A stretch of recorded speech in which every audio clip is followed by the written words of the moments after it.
Let's be real. The problem with a lot of modern dudes is simple. Too many of them believe their main sex organ is the tongue.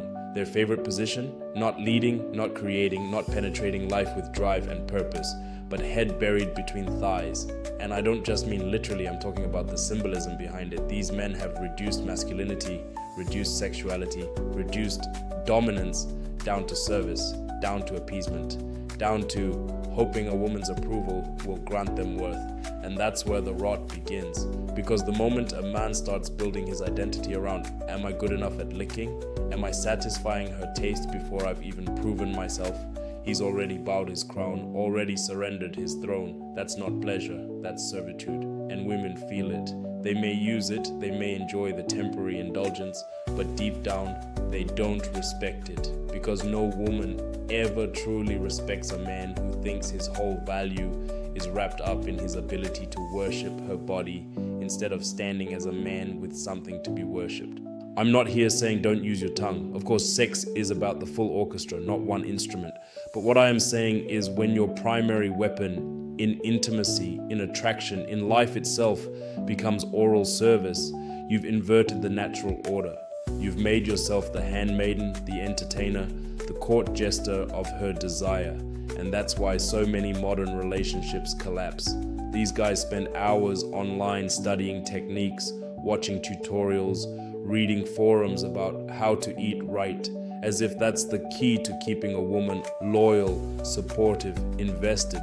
But they're missing the truth. Women don't stay with men because of technique. They stay because of energy, because of frame, because of how he positions himself in life and how she feels in his orbit.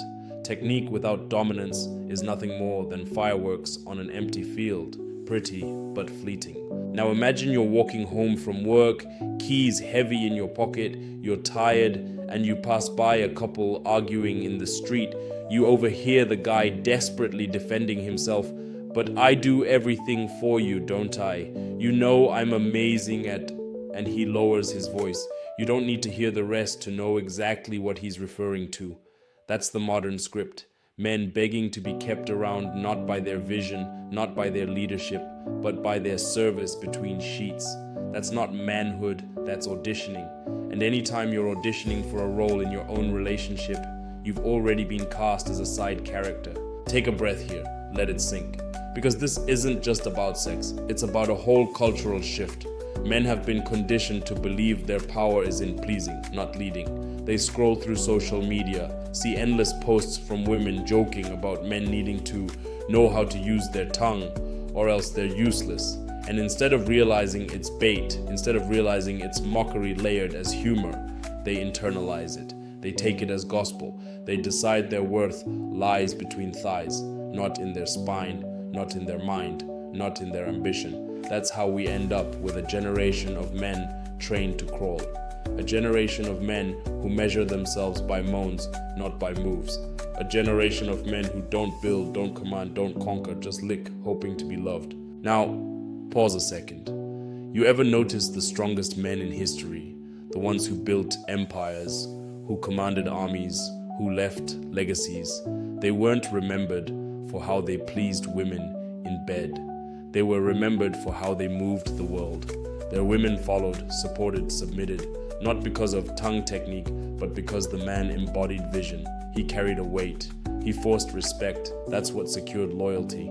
That's what gave intimacy its charge. The tongue was a tool, not the throne. Picture this. You're in your kitchen, kettle boiling, phone buzzing with notifications you're ignoring. You pour the hot water over the tea bag, steam rising, and you think about the last time you heard a friend brag about his sex game. 9 times out of 10, it wasn't about his drive, his leadership, his ability to create safety and direction. It was about how long he could stay down there. And you realize, no wonder his relationship feels shaky.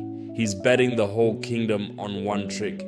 That's like a boxer who only trains jabs and thinks he's ready for the heavyweight title. When the bell rings, he's exposed. The truth? Women might laugh about it online. They might demand it in the short term. But in the long game, they crave something deeper. They want a man who brings presence. A man who doesn't just dive into their body, but who pulls them into his reality. a man who can make decisions, hold boundaries, set direction. That's where desire multiplies. Because when a man owns his masculinity, oral sex becomes spice, not the main dish. It becomes an offering, not an obsession. And when you can give from abundance instead of desperation, she feels the difference. She feels his power, not his need. Every couple of minutes in life, ordinary pressures come in. The dishes pile up, the emails stack, the rent is due. And here's the key: women watch how you handle those small pressures. Do you crumble and retreat into trying to please? Or do you stand firm, solve problems, and then bring her into your world of calm authority? That, more than anything, determines whether she sees you as a man to respect or a man to use. Because if your only outlet for proving worth is between thighs, you're replaceable. Any guy with a YouTube tutorial can mimic you, but a man with presence, with power, with calm under pressure, he's irreplaceable.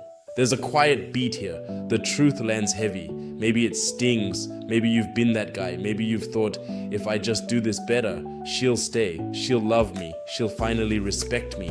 But respect doesn't come from tricks. It comes from who you are when the lights are off, when the room is quiet, when the world asks you to step up. That's when she decides if she follows you or forgets you. So let's bring it back to one clean action, something observable, something undeniable. Next time you're with her, don't lead with your tongue, lead with your frame. Instead of asking, did you like that? Ask yourself, did I hold the space? Did I lead the moment? Did I make her feel carried by my presence?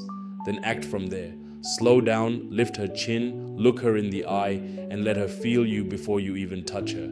That's the reset. That's how you reclaim sex from servitude and make it sacred again. Because the truth is, the main sex organ isn't the tongue, it's the mind. And a man who learns to use it will never be forgotten.